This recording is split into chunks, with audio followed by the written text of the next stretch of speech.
RL Location Automobile. Pour toutes vos locations de voitures et utilitaires en Guadeloupe, faites appel à RL Location Automobile. Avec RL Location Automobile, réservez en toute tranquillité, 7 jours sur 7, 24 heures sur 24. RL Location vous propose une large gamme de voitures et d'utilitaires au meilleur prix sur le site internet www.rl-location.com. RL Location, c'est aussi l'assistance et la livraison. Pour tout renseignement, contactez-nous au 05 90 106 687. RL Location Automobile, la location en toute simplicité.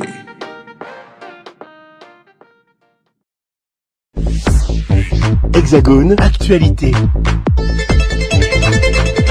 Outre-mer News, je me trouve au Palais des Congrès d'Issy-les-Moulineaux pour cette journée consacrée aux élus d'Outre-mer dans le cadre du 104e Congrès des maires de France et des Outre-mer. Alors, des thèmes très importants ont été abordés ce matin, la sécurité en Outre-mer, constats et propositions, et puis une autre table ronde qui concernait le logement, les logements sociaux, on en a beaucoup parlé. Je vous propose d'écouter les principales réactions recueillies par vous suite à cette journée, traditionnelle journée consacrée aux élus des Outre-mer. Toujours dans l'enceinte de ce palais de congrès, ici à Paris, à Issy-les-Moulineaux plus précisément, pour le 104e congrès des maires, mais sur cette journée qui est consacrée traditionnellement aux élus d'Outre-mer, avec moi Blaise Mornal, qui est le maire de la commune de Petit-Canal. Alors toutes les communes sont représentées, les régions d'Outre-mer sont représentées, avec évidemment leur lot de problèmes, et on en a évoqué pas mal ce matin. Alors, qu'avez-vous retenu de cette matinée consacrée aux Outre-mer ici? J'ai retenu un parler franc où on s'est dit véritablement les choses ont été dites. Et ce que je retiens, c'est que nous avons des points en commun, beaucoup de points en commun, et surtout les difficultés que nous rencontrons sur nos différents territoires sont quasiment pareilles. Et c'est vrai qu'il est important pour nous de pouvoir échanger sur ces problématiques et de faire bloc pour exiger que le gouvernement puisse prendre en compte nos doléances et que nous puissions apporter des réponses à la population. Parce que c'est vrai que notre champ de compétences a des limites et il est important pour nous de venir dans l'Hexagone pour pouvoir obtenir des réponses.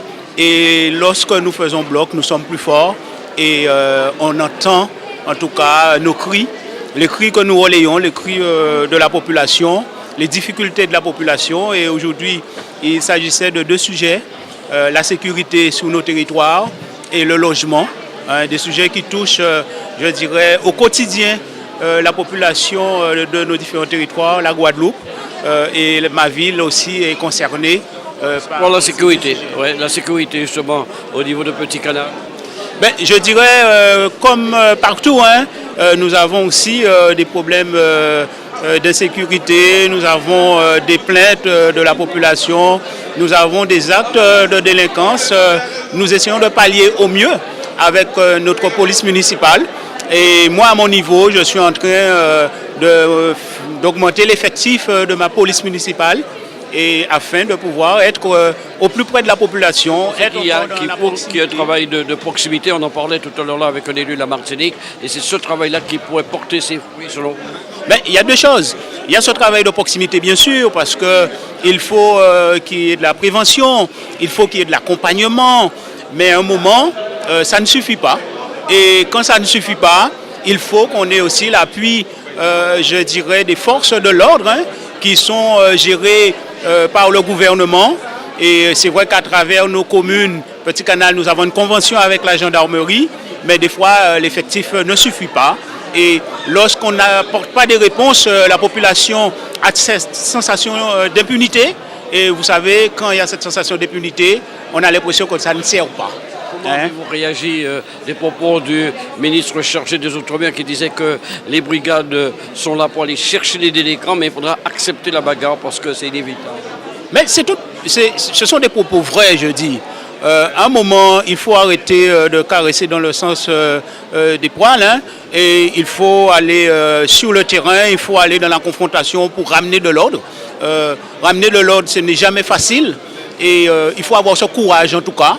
Et moi, j'apprécie le fait qu'on ait des forces de l'ordre qui soient là pour rassurer la population et nous donner cette sensation que ce n'est pas ceux qui sont dans les rues qui décident. Nous avons notre mot à dire, nous avons des administrés qui font des investissements, nous avons des jeunes et des moins jeunes qui ont envie de s'investir et donc nous avons apporté cette sensation de sécurité, cette sécurité pour que nous puissions permettre à la Guadeloupe d'aller vers l'avant. Quelles sont les perspectives à venir pour la commune de Petit-Canal? Ben écoutez, moi je suis sur le salon avec des élus pour pouvoir échanger sur l'expérience d'autres villes dans la même strate que nous, d'autres collègues, parce que nous portons quand même des projets d'envergure pour notre territoire. J'ai particulièrement besoin d'échanger sur la gestion d'un port de pêche parce que je suis en train de réfléchir sur un aménagement sur Petit Canal du port de pêche de Petit Canal, port de pêche et de plaisance. Et donc nous sommes dans les starting blocks pour pouvoir lancer les travaux. Donc à partir de là, il est important pour moi de bénéficier de l'expérience des autres pour faire le bon choix dans la gestion et dans la manière de gérer ce port de pêche avec d'autres projets aussi. J'ai pour ambition, et là aussi nous sommes dans les starting blocks, d'une zone artisanale et commerciale pour le Nord Grande Terre, pas seulement pour Petit Canal, mais qui va toucher l'ensemble du territoire du Nord Grande Terre, de la communauté d'agglomération du Nord Grande Terre. Et donc là aussi, c'est un moment où je vais prendre le temps d'échanger, de rencontrer les prestataires, de rencontrer les bâtisseurs pour pouvoir faire le bon choix et faire en sorte que le Nord Grande Terre aussi puisse participer à l'évolution et au développement de la Guadeloupe, tout en incluant la population et les administrés. Justin Pamphile, le président de l'Association des maires de Martinique, présent aussi pour ce 104e congrès des maires ici les Moulineaux, au Palais des Congrès. Justin Pamphile qui est intervenu sur le thème la sécurité en Outre-mer, constat et propositions. Alors, qu'en est-il concernant la Martinique? Quelques faits divers assez tragiques d'ailleurs ces jours derniers sur le département. C'est vrai que les événements sont compliqués, ils sont difficiles. Mais je préfère m'atteler à réfléchir à la solution ou aux solutions.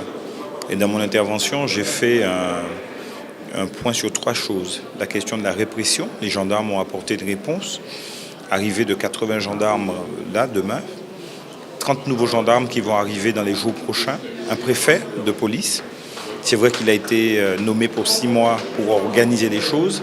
Et puis les élus ne sont pas restés les bras croisés.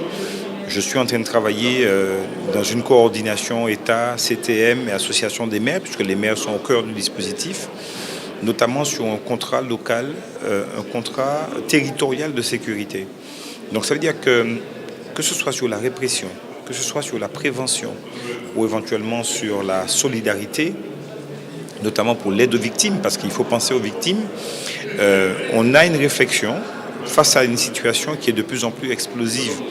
La semaine dernière, vous avez vu comme moi-même ce qui s'est passé. Un groupe de jeunes ou de personnes, je ne vais pas dire de jeunes, de personnes qui se sont dirigées vers 2 espaces où il y avait une animation musicale. Et je pense qu'il y a nécessité que les groupes soient démantelés quand ils sont identifiés.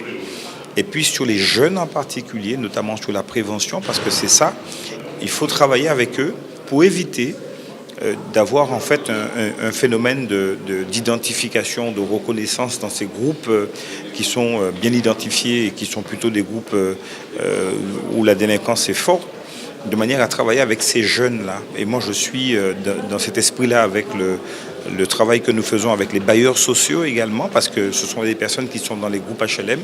Donc je crois qu'il ne faut pas baisser les bras, il faut toujours garder cette idée d'espoir et que notre jeunesse n'est pas perdue, bien au contraire, il faut l'accompagner, éducation spécialisée, médiateur de rue, pour retrouver en fait, je dirais, un pays apaisé. Et surtout ne pas toucher l'étape de Mayotte ce matin, c'était vraiment la grande émotion dans la salle quand on expliquait ce qui se passe en ce moment à Mayotte, c'est très difficile à comprendre. Alors, c'était à la fois une émotion, mais une incompréhension, parce que je me dis, mais on ne peut pas à entendre ces choses-là et ne pas avoir une réponse qui est forte, proportionnée à la réalité de ce que j'ai entendu, des groupes, des personnes qui découpent à la machette.